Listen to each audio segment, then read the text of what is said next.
You are watching Project Hypecore.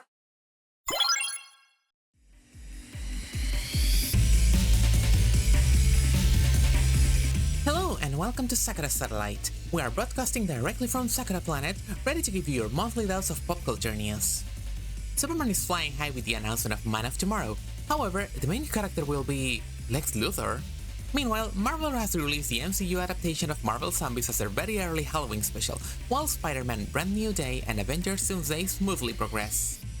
We finally have a trailer for The Mandalorian and Grogu. Din Djarin returns to space fighting with an exciting first look. If you didn't go to the Star Wars celebration like 99% of us mortals. Additionally, Star Wars Vision's third season is on the way, and this time it brings some follow-up to episodes from season 1. Additionally, we'll be talking about the success of Demon Slayer, the imminent release of the Chainsaw Man movie, and Mr. Regino is once again blessing us with a movie review. Stay tuned for more movie news. We have a new section! On our Webshow broadcast, we'll be talking about Death Battle, which just released its 200th episode, Ruby vs. Mecha, as well as the pilots for various animated shows. This time, we are featuring Knights of Guinevere, Homestuck, and a project I've been anticipating a lot, Lucky IRL. Hollow Knight Silksong is officially out and it's apparently really hard. Additionally, Sonic Racing Cross Worlds has fully released to general acclaim, Silent Hill F is out and is terrifying, and Hades 2 is burning hot with its full release from early access. Marvel Rivals is currently in its 4th season, and after the release of Angela, the Hand of Heaven, we've now been introduced to the man of without fear himself, Daredevil. And lastly, the recent Sony State of Play showed nothing. But hey, we finally got new footage for the highly anticipated Wolverine game. Anything of your interest? My name is Xenovia Noether, the galaxy's prettiest bounty hunter. Let's begin! Last month we discussed Superman and its resounding success behind closed doors at DC Studios. It seems like the DC universe of movies is indeed here to stay, even more so with the recent announcement of Man of Tomorrow. On September 3rd, Gunn simply announced the upcoming movie alongside an art piece of Superman and Lex Luthor posing together drawn by Jim Lee, confirming the title and the release date, July 9th, 2027. In the following weeks, we've come to know some more info about it. The biggest one is that the movie is not Superman 2, and while Superman will be a part of it, maybe he won't be the protagonist in it. Rumors are saying it will be Lex Luthor who takes center stage, with the movie working as a character exploration for MetaHuman's biggest hater. We also know that the script of the movie has been completed, with Gunn sharing a picture of a treatment for it. Interestingly, the picture in the script suggests... Oh, I'm not going to be that gullible. Brainiac has been theorized as the movie's potential villain, but they are kinda making it too obvious, aren't they? With Peacemaker Season 2 finishing recently and its ending being allegedly tied to Man of Tomorrow, what is going to be the future of the DC universe? Let's stay tuned. Okay, let's see how they are doing on the other side. What do you mean Doomsday finished filming? That's right, as of September 19th, Marvel Studios has officially wrapped filming for Avengers Doomsday, leaving a whopping 15 months to the movie's post-production.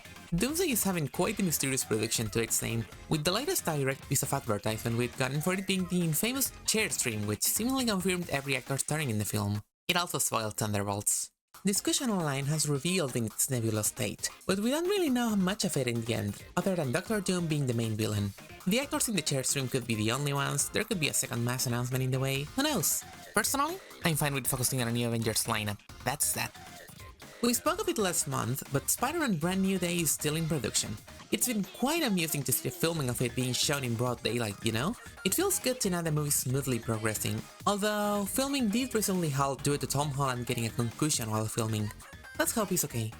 Also, Marvel Zombies recently came out. The show follows the last remaining heroes of the Marvel Universe in a quest to defy the Queen of the Dead and her army of superpowered zombies, looking for one last hope in an infected world.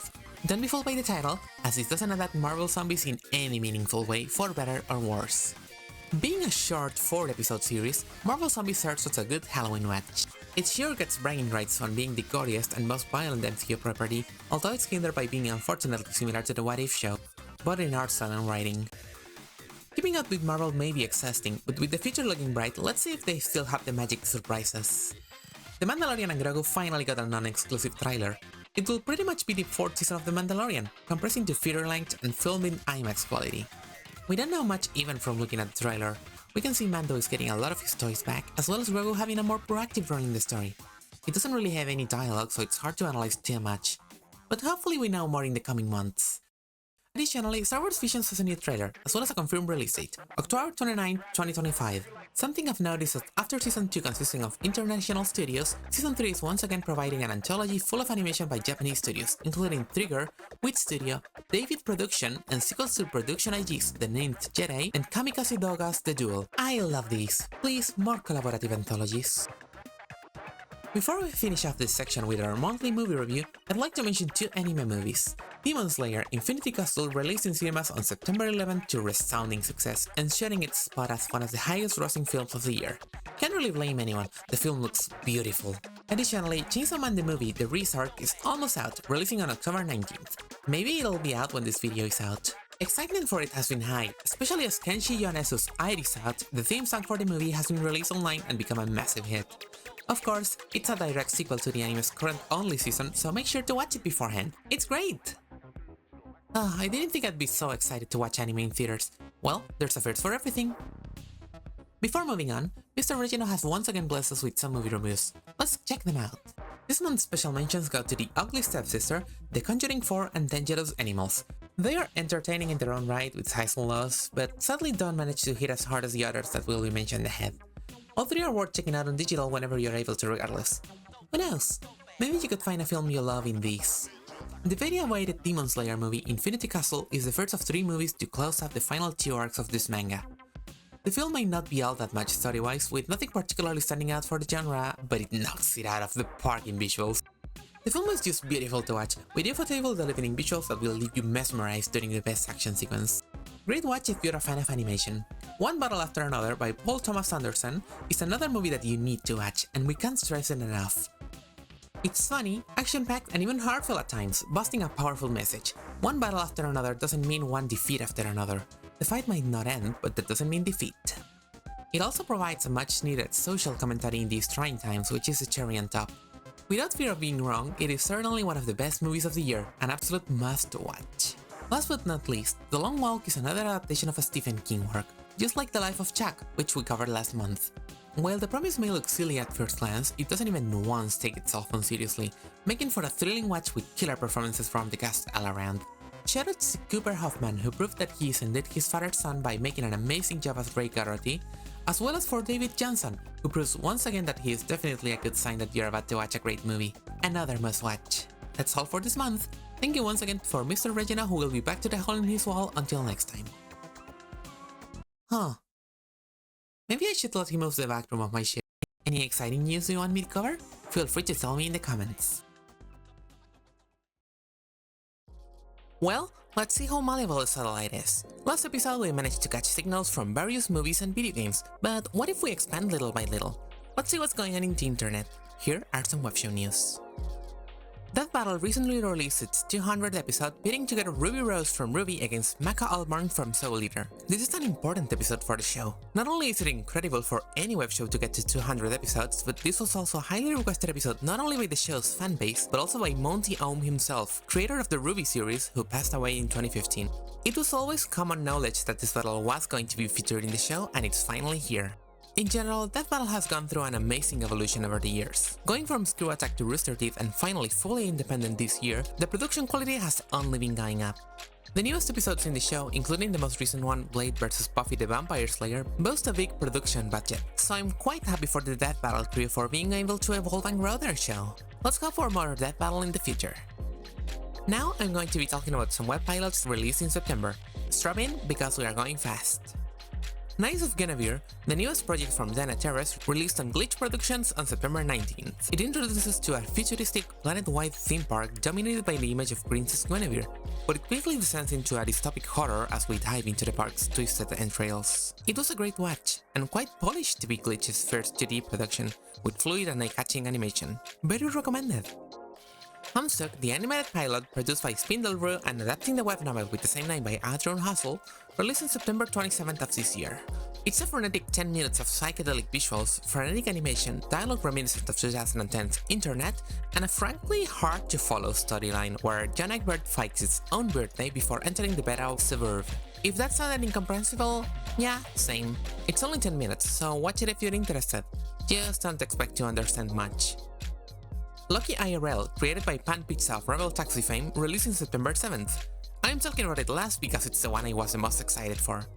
In a world where animators are able to make their characters come to life, IRLs team up with their creators to beat the hell out of each other. The protagonists, Bianca and Lucky Lowbrow Sinister, begin the climb to vital fame and enter the gauntlet, soon having to face against other animators and their creations who come in all shapes and forms. It's an extravaganza of diverse animation types, traditional, rotoscoping, CGI, you name it. Despite some issues like strange pacing at times, I thoroughly enjoyed it and its amazing style, world building and personality, and I can't wait for more chapters. I hope there's more, honestly. That's it for the Webshow section.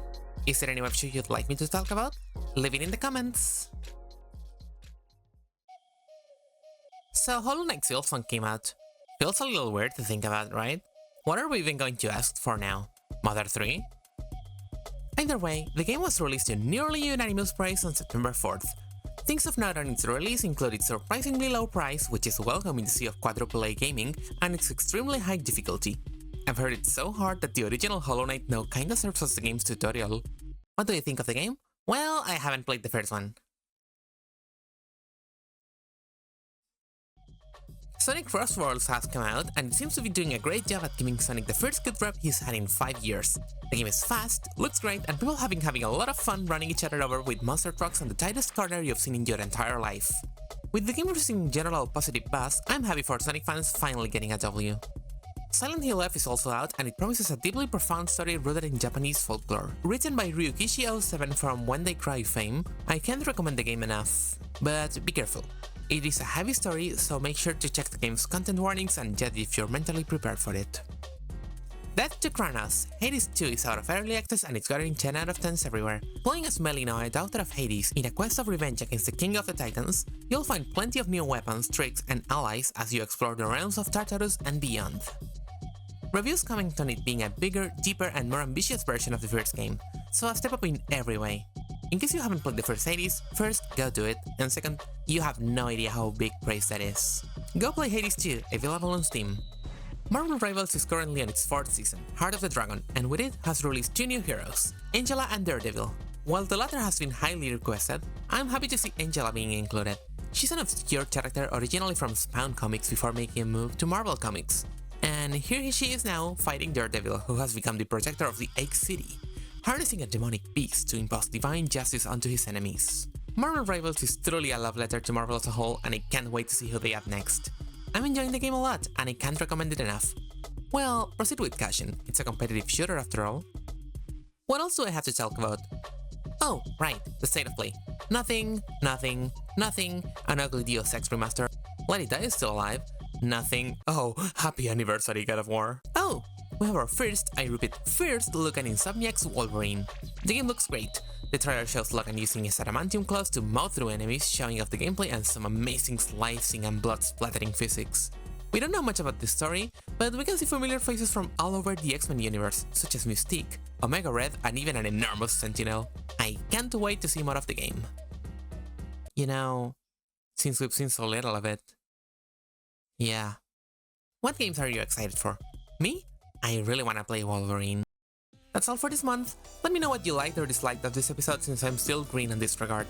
The episode took a little longer than I wanted to because I was very sick for a good 2 weeks and I've had a few production issues, but I've done my best to push it out as fast as I could once I got better. The quality will probably stay like this until I have time to overhaul the visuals in 2026. And since we're a bit off schedule, maybe I'll do something shorter for Halloween.